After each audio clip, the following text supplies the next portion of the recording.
Vamos a revisar ahora el siguiente tema en métodos de integración. Se llama fracciones parciales. Son fracciones parciales porque lo que hacemos es que de una expresión de una función racional, que es una fracción, la vamos a dividir esa fracción o función racional en varias fraccioncitas racionales o parciales. Por eso es que se llama fracciones parciales. Se tiene que revisar la siguiente situación para ver que podemos estar trabajando con fracciones parciales. Tenemos una función de x en el cual viene compuesta de dos funciones, una que es p de x, que es una función polinomial,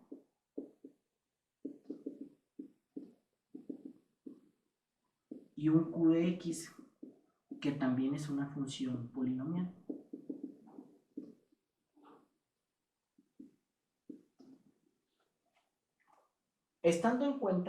Teniendo en cuenta esta estructura, vamos a analizar 4 casos para poder utilizar fracciones parciales.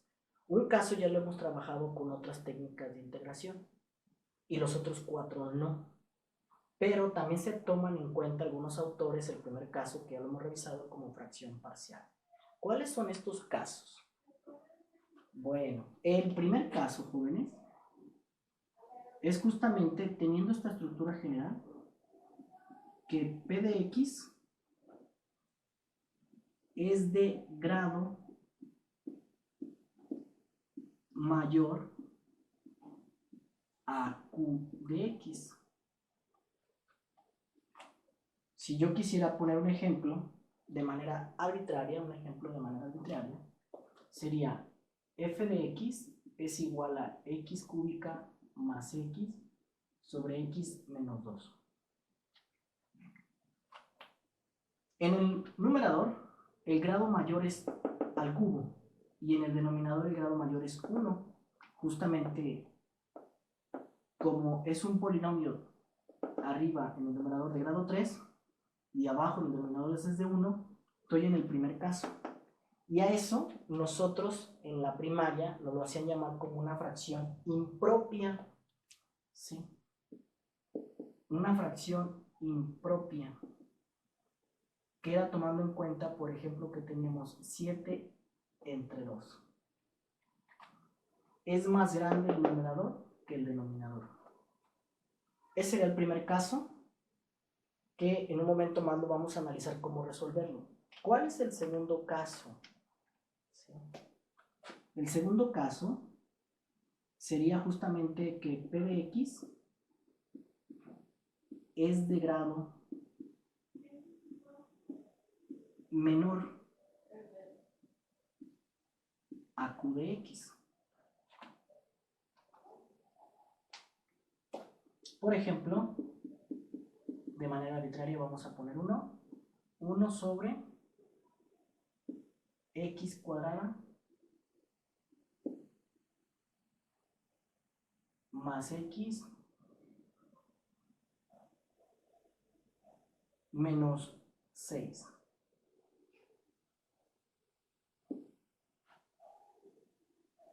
Si ustedes observan, el grado, pues aquí sería incluso de grado 0. ¿Sí? El numerador y abajo es de grado 2. Eso de ahí es una fracción propia. Nos dirían en la primaria que sería justamente 2 entre 7. ¿Sí? O puede ser otro valor, puede ser por ejemplo 3 entre 4. ¿Sí? Pero es el segundo caso porque va a haber casos que son iguales a esto, sin embargo aquí puede descomponerse esto que está aquí, se puede descomponer en factores lineales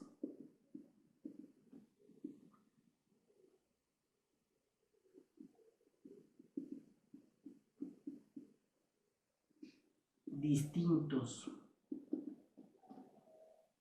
Si yo factorizo este de abajo, por ejemplo, me quedaría x más 3 por x menos 2 si factorizara lo de abajo.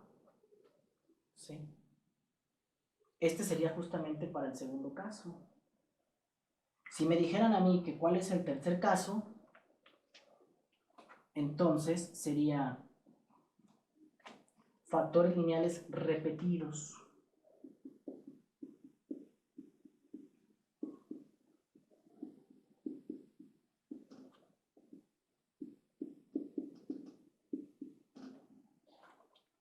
Que al momento, por ejemplo,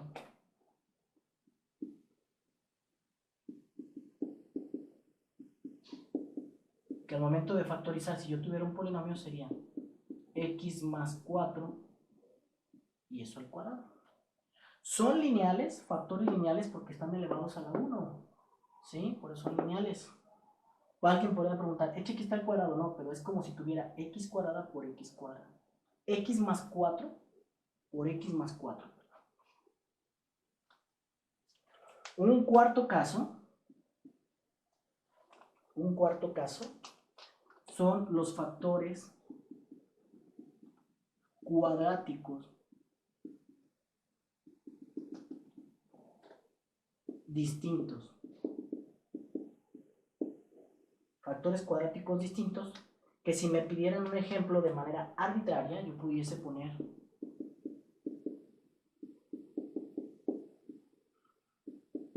x más 2 más 1 por x cuadrada más 3.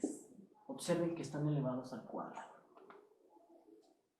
Y pues el último lo podemos sacar de la siguiente manera. Incluso alguien ya lo pudo haber pensado. Son factores cuadráticos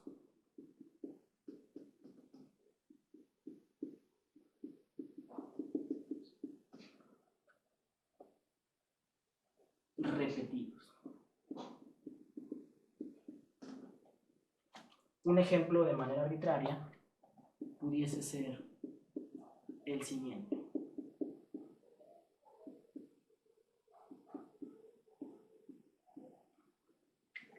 Luego pueden venir más factores, más casos, pero esos son los que más se presentan, ¿sí?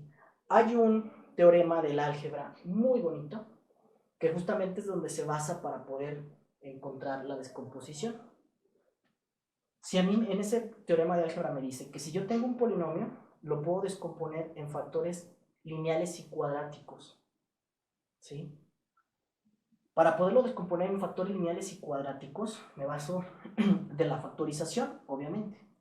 Por lo regular me van a presentar, jóvenes, una integral donde su función justamente tiene esta forma. Y yo voy a buscar el artificio para poderla factorizar y poderla descomponer en factores lineales y cuadráticos, ¿sí? Entonces serían 5 casos para esto.